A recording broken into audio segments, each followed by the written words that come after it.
There was a period in St. Lucia where businesses were not owned by St. Lucians.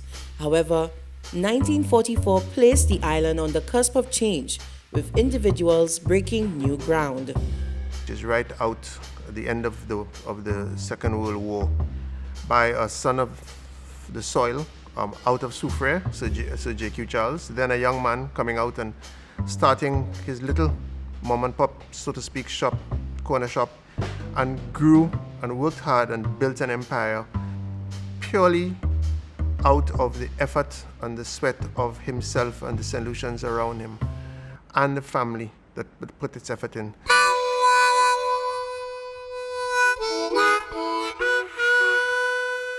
The growth of the business in the 70s was obviously before my time, before I joined, but it was an opportune time when the world was growing in terms of opportunity and development. And what Sir J.Q. Charles did was he had the vision to identify business opportunities and import them. So you would find that he would travel and see things and come back down to St. Lucia and set it up in his own modified way to suit our economy. And by then he already had the benefit of his two sons and daughters working in the business with him to give him the support that he needed to grow the business. So at that point in time, the company expanded significantly into manufacturing. It was general stores, hardware, insurance, automobiles, food, obviously supermarkets, and real estate. So it had many tentacles in which it was able to grow, and because he had the family manpower to support him, it was able to grow with strength as they all put the energy into the business and allowed it to expand.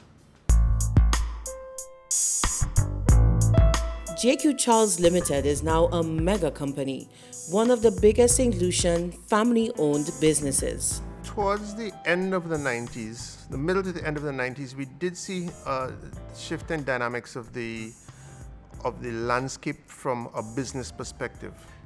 Everything before had been primarily all St. Lucian, but now you had foreign businesses as well coming in and finding opportunities in St. Lucia because they felt that there was enough size and growth. So what eventually happened was that the two strongest areas of our business were where we faced the most competition at that period in time, which was automotive, which was the entrance of the used cars. The Japanese imports and so on came in, and that had a big impact on all the auto dealers. And obviously J.Q. Charles at the time, which ran the supermarkets, had the first entrant of a strong competitor out of Barbados, which was Julian Supermarkets. So this is a period where the ability to adjust and to adapt to the new environment was critical. And from my perspective, I think we were slow in responding, and therefore it caused us a downturn in the business, and that was probably the weakest time and the time at which most of the change was required for us to adapt and adjust to suit the environment around us. An introduction of new governance to the J.Q. Charles Group of companies is celebrated for ensuring an evolving business environment. It was really a difference in approach to how we conducted business. There was an effort to invite strong St. Lucian management into the company and to give them the comfort and the knowledge that when they came in to work with the company, it wasn't a case where they can't rise to the top because it's a family business. It's not a family business anymore. It's a family-owned business, and the idea is it should be run by the most capable people to do it. And we were very happy to employ competent and professional solutions to help chart and change the way we operate. And the last thing that we've done in the last, let's say 5 or 6 years is create a much stronger governance regime at the top of the organization, so a board. Whereas in the past, we just ran from the seat of our pants, so to speak.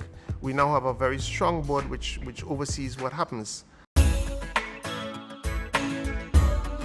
Now that you mentioned the family's legacy and not necessarily the business's legacy, because we would like to be able to do more and to contribute more in terms of creating the landscape for St. Lucia. One of the key things that we have is a significant land holding at Chalk Estate, which we vision to be the natural expansion of Castries, both from a residential and also from a business and commercial standpoint. And we have plans to be able to develop it out over the next 10 to 15 years as Castries expands to incorporate all of the growth that we feel is required and the pressure that is already growing as Castries begins to burst at the seams. So from the family's perspective, it is to be able to change. So we know that the business was JQ Charles Limited, and everything was encapsulated in JQ Charles Limited. The idea now is to change and adapt as the world around us changes. We have a fourth generation, and we now have a fifth generation of the family.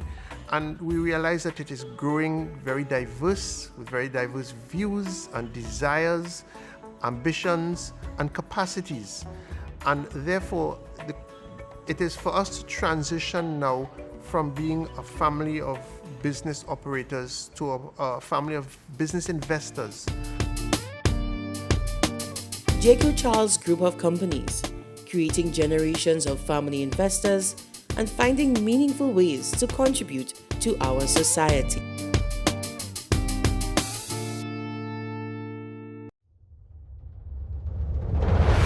"42 years of effort and energy, building a strong and beautiful nation. We have seen it all, yet prevailed, from devastating hurricanes, storms and floods, now a global pandemic with even more impact. Yet we can, and we will, build back better, making this small treasure of ours more beautiful. Our flag, symbol of our independence. SLASPA, enabling that thrust, managing that engine for growth and development. Yellow, for our aviation sector and airports. Blue, for our seaports, yachting and cruise industries. Black and white, for compliance, security, and standards, actioned by a committed and diligent staff complement, strategy and innovation, managing and building through the years, always improving. We are happy to enhance that vision of self-determination, independence with all its responsibilities. Continue we will, yes we can, and we will. Developing and refining all that is truly St. Lucian, inviting the world to share and experience our unique beauty and splendor. Our fair Helen, built from the challenges. Into the future and further, SLASPA stands ready, steadfast through adversity, to support bringing out the best in Helen, connecting people, connecting partners, and the world. Our St. Lucia, resilient, we can and we will stand for justice, stand for truth. Our work and passion. SLASPA teachers love, oh love, our island home. Always hopeful, always innovating. We know these present times will be behind us, and we will return to the splendor the world knows. We remain resilient. We can and we will.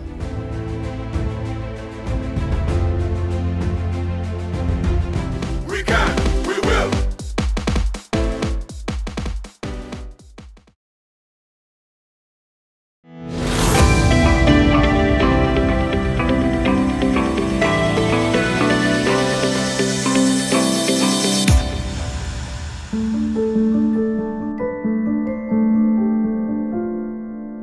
Olivia Felicia Clary was born in the community of Viewfort into a family of farmers.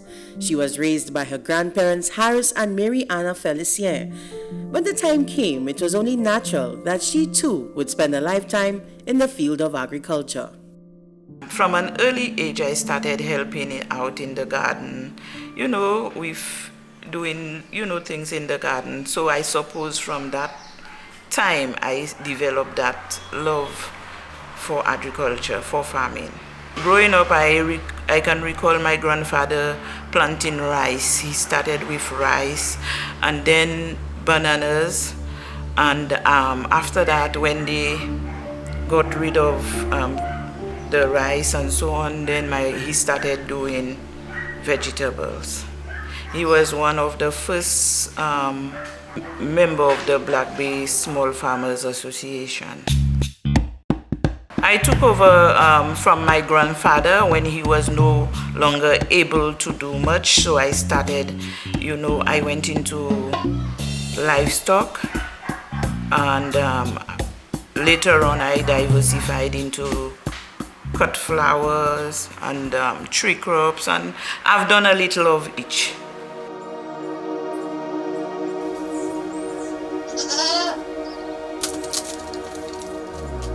Life as a farmer is one of reliance on Mother Nature, the rain and the sun, the changing tides of seasons. The region creates a cycle of adverse challenges, and Olivia is no stranger to these. Every time we have a hurricane or we have a drought, you have to basically start all over. Finance at the early stage was a big problem, and it has its ups and downs as anything else. I think when Staff Corp went bankrupt was one of the most challenging, because at that point we lost quite a bit of money with them, and we were never able to recover those funds. So we had to basically start all over. And then we suffered the Thomas and the Christmas Eve trough, where in the country where I have my tree crop and so on, the river, we are boundary with the river, and the river took away quite a bit of my plants and so on. So we've had quite a bit of challenges.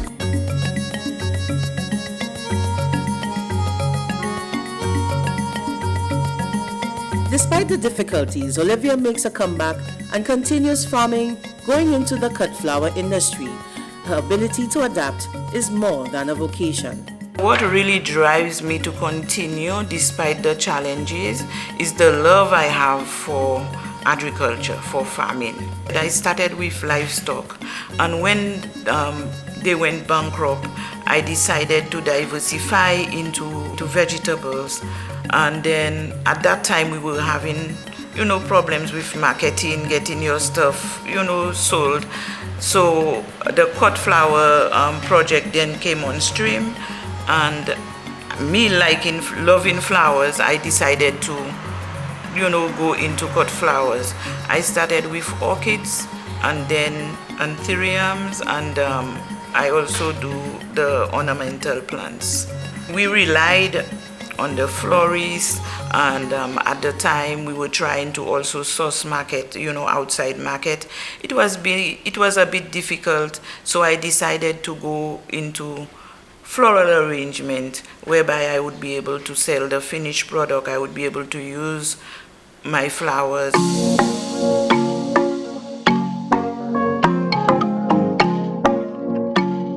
Jardin Exotique is part of Olivia's farming enterprise for over 58 years.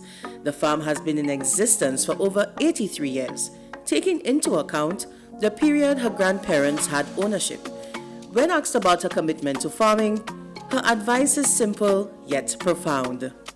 If I were to advise anybody to go into agriculture, I think you would first have to have the love for it, because like any other business, you have challenges. So don't think that you're just going to get into it and then just move on. So you have to be willing to, give it your all and, love what you do. I don't believe it has anything to do with whether you have a green thumb or not. If you're going to go into planting and you do the necessary things, like you fertilize, you water, you take care of the plant, I believe it will do well. It's how much effort you put into it. Well, I suppose over 80 something years, because my grandparents have been, I am just 58, so it's a long time. It's this long time dedication and sheer will to succeed that creates Jardin Exotique, along with the support of her family, her husband Emmanuel Cleary, her children and grandchildren.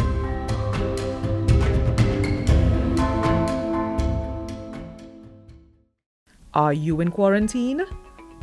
If you live with other people, you need to stay in a separate room to avoid possible spread of the virus to other members of the household.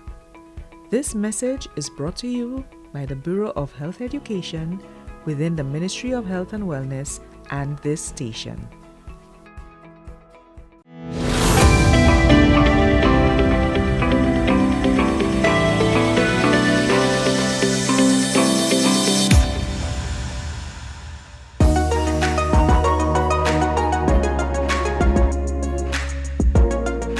January 1921 was the year Clive Bowbre marries Hetty, the third child of the Cox family. I think at the time it was, in St. Lucia, because actually 2 brothers married 2 sisters, right? My grandfather's brother married my grandmother's sister. So Vernon married Auntie Jane. So I think the society was small then. And remember, at the time, the Cox family lived up on Jeremy Street, right at the top near Chaussee Road.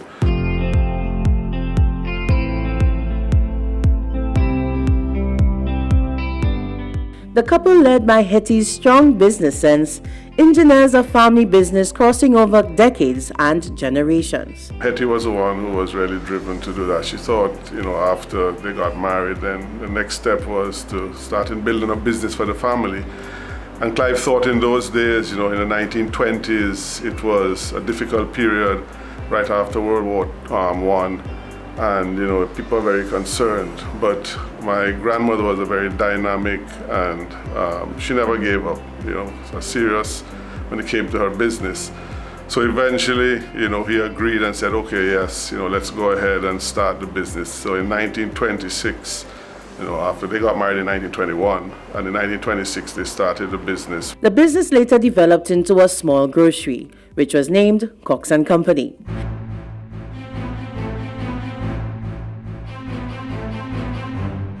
In the midst of their success, 1927 and 1948, the city of Castries is destroyed by fire.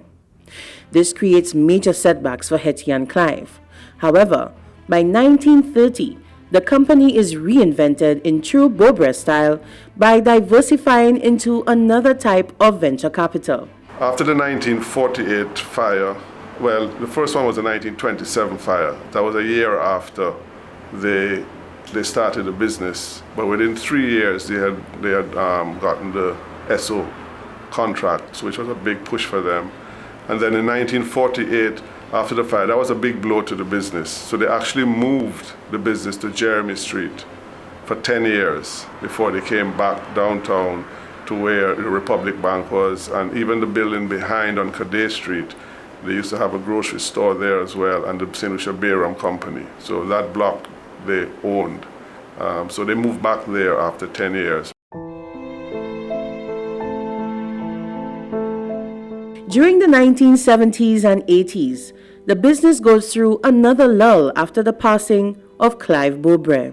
All family businesses go through their transitions in generations. And in the 60s, our main source was, the property, the rentals for the Bank of Nova Scotia was our tenant. So we had property rentals, and also we had the retail store downtown, which, as things changed in the 60s and, people didn't have that kind of disposable income like before, the market changed. And I do not think we changed with the market at the time. And then my aunt decided to set up a toys shop on Cadet Street, which she turned into a very successful every Christmas time. So she was very successful in doing that as well. So we did not really grow then. It was really just holding strain, and we went through some difficult times as a business. Fill her up with Esso Extra Gasoline. The company's success as the agents of Esso Standard Oil during the 50s played a pivotal role during World War II by refueling aircrafts at the then Beanfield Airport in Vieux Fort, now the Huronora International Airport.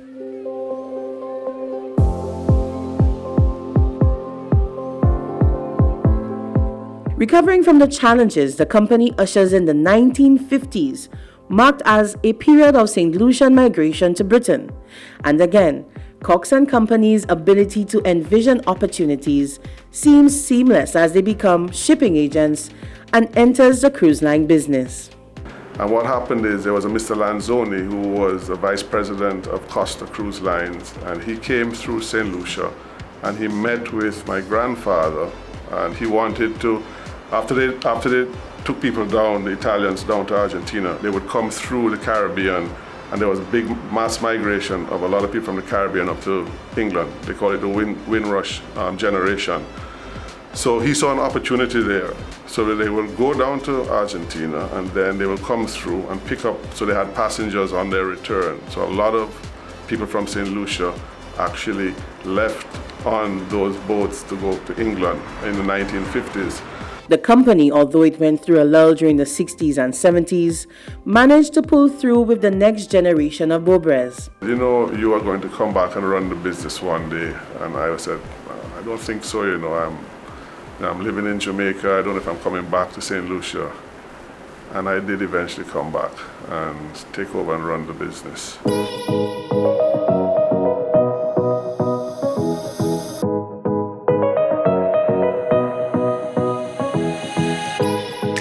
the 1980s, I saw that opportunity to look at the tourism sector, which I took, and it seemed to have paid off, and now, you know, the company is in a much stronger position than it was in the 70s. So right now we're very much into the service sector.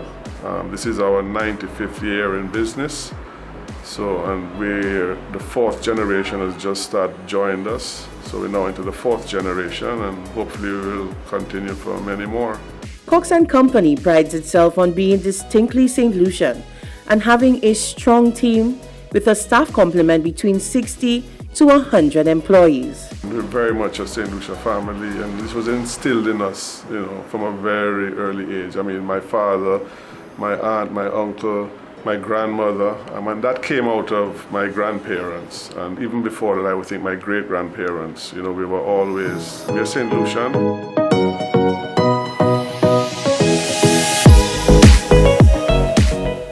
Do you know we can limit the spread of the COVID-19 virus? The Ministry of Health is your partner in achieving this solution. Introducing the Amber Wristwatch. The Amber Wristwatch is designed for monitoring daily movements while in quarantine. It provides an accurate location and a precise heart rate. The device is also waterproof and can be worn during all daily functions, like washing the dishes or taking a shower. It's worn like a typical timepiece. The Ministry of Health can now better monitor people in home quarantine and receive alerts of those who do not stay in the confines of their home. A 14-day rental of the Amber Wristwatch is just $75 US. Let us stop the breaches of home quarantine.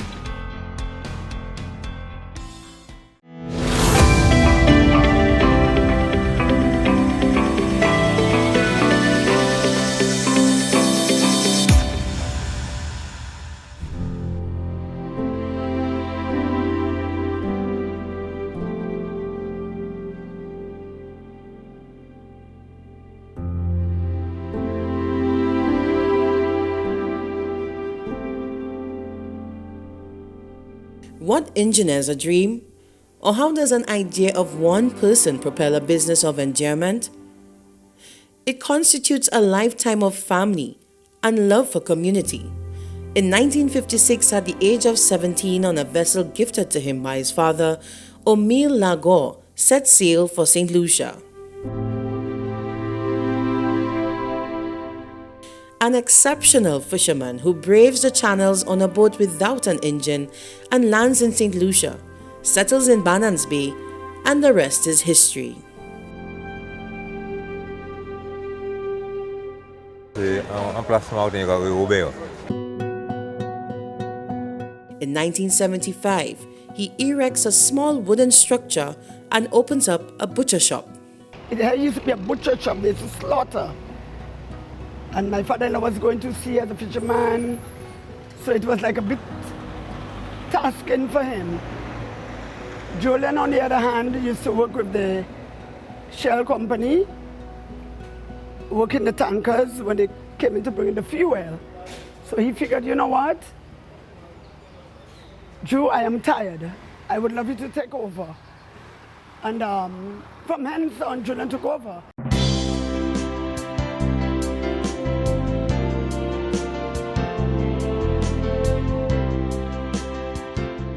O'Meal eventually passed on the business to his son Julian and his wife Evelyn. When I met Eve, it strengthened up the business because she had a business mind as well and following me, so it made it all better. Then, a few years, Charlie must have been about 5, 6. I said, no, this is the time to really take this thing serious. I said, Julian, give me that upper hand. Let us change this place into a food place. Because I have the passion for it. And in business, you must always take some, what they call heavy risk. Don't ever call it a failure. You have to try. So what I did, I started shopping, buying the provisions, prepping the food. Well, back in the days, we had the banana vans nighttime. So I used to cater for the guys on the road, 2, 3 in the morning. And we moved on from there until that's how this is what it is today.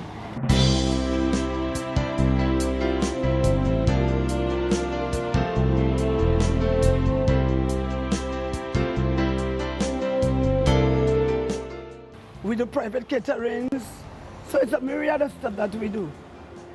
And this is where the passion lies.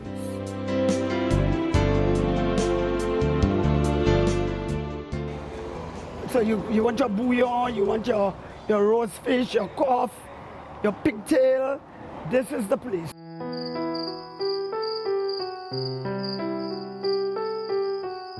In 2010, the floodwaters of Hurricane Thomas created one of those difficult times as the restaurant was flooded out completely. There will always be hard times. Nothing comes easy. Nothing comes easy. There will be hard times. And you have to accept it for what it is. Or like now, oh my God, this is really hard. But you have to accept it for what it is. It's just that you're going for this change. Yeah. And it's just learning to adapt with the change. Family members, as always, acted as the emotional support for one another during that difficult period. The struggle has been real. No good story comes out easy. And for us as a family, we try to maintain this. Mr. O'Meal started the legacy, we got to move on with it. I would love later down the line, our children take over with it. And that's what's going to happen. You're going to get hurdles along the way. Who says no? But you got to be brave, take it and move with it. And now, yes, you have your staff. I never thought I'd be employing staff today.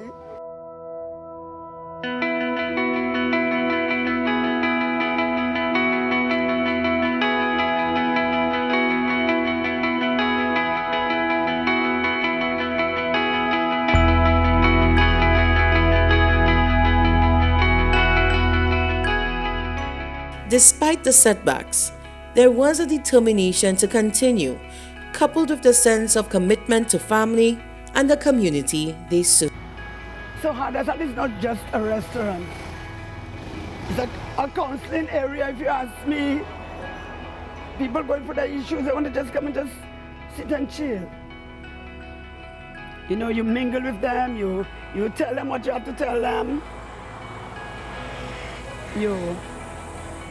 You create that bond, customer relationship kind of bond. When we talk about customer relation, that's what it's supposed to be. Your head hurting, yeah, but you know I'm not feeling too well. What is wrong? My boy talked to me. And for years, that's how we have been doing it, you know. So it's not just a alignment sport, it's like a real, how you call it, peace of mind kind of area.